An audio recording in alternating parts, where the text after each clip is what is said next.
Hello friends, మనం T Suryaprakash గారు రచించినటువంటి మండోదరి అనే వృత్తాంతం గురించి తెలుసుకుందాం. ఒక మహారణ్యంలో 7 ఋషి కుమారులు నివసించేవారు. 7 అన్నదమ్ములు, మహాశక్తి సంపన్నులు. ఒకరోజు అంతా వాడుక ప్రకారం అడవికి వెళ్ళారు. ఒకచోట పెద్ద మామిడి చెట్టు నిండా మామిడి పళ్ళు కనిపించాయి. ఆ చెట్టు మొదట పెద్ద పుట్ట ఉంది. ధైర్యం చేసి 7 పుట్ట మీద కాలు వేసి చెట్టెక్కి కావాల్సినన్ని పళ్ళు కోసుకున్నారు.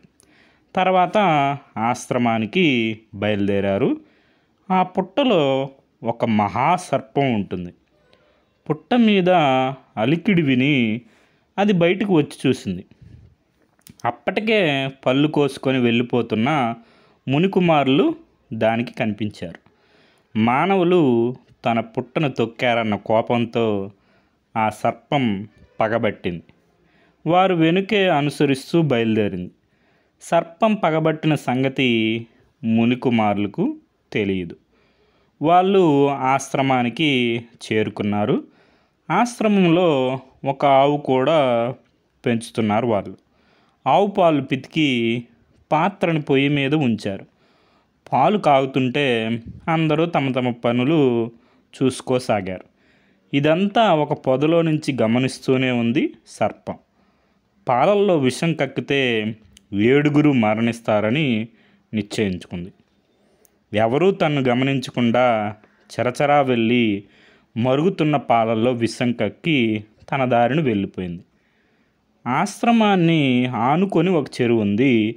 ఆ చెరువులో చాలా కాలంగా నివసిస్తున్న ఒక కప్ప ఇదంతా గమనించింది.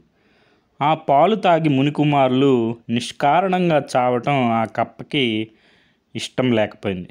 అందుచేత మునికుమారుల్ని రక్షించడం కోసం అది గెంతుకుంటూ వచ్చి ఆ పాల పాత్రలో దూకింది.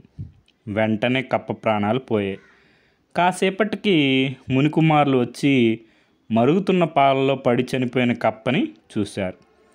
ఆ పాలు ఇక తాగడానికి పనికిరావని బయట పారబోశారు. అక్కడే తిరుగుతున్న ఒక నల్ల మచ్చల తెల్ల పిల్లి ఆనందంతో పరుగు పరుగున వచ్చి ఆ పాలు తాగింది. వెంటనే గిలగిలా తన్నుకు చనిపోయింది. ఆ దృశ్యం చూసి మునికుమారులు విస్తుపోయారు.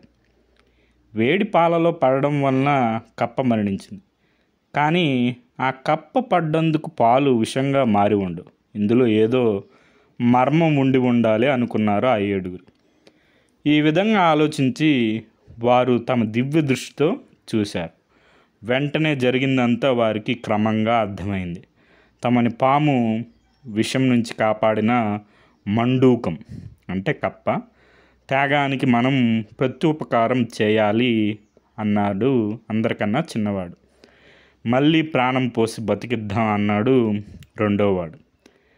ఇది ఆడకప్ప కాబట్టి దీన్ని చక్కని అమ్మాయిగా సృష్టిద్దాం అన్నాడు పెద్దవాడు. మిగిలినవాడు కూడా పెద్దవాడు చెప్పినట్టు చేయడానికే నిర్ణయించుకున్నారు. తమ తపోబలం ధారపోసి చచ్చిన ఆ కప్పను అతిలోక సౌందర్యవతిగా సృష్టించారు. ఆమెకు మండోదరి అని పేరు పెట్టి ఆమెను తమ సోదరులా పెంచుకోసాగారు. ఆ మండోదరియే తర్వాత లంకేశ్వరుడైన రావణాసురునికి అర్ధాంగి అయ్యింది. ఇది మనకి మండోదరి టి సూర్యప్రకాష్ గారు రచించినటువంటి వృత్తాంతం.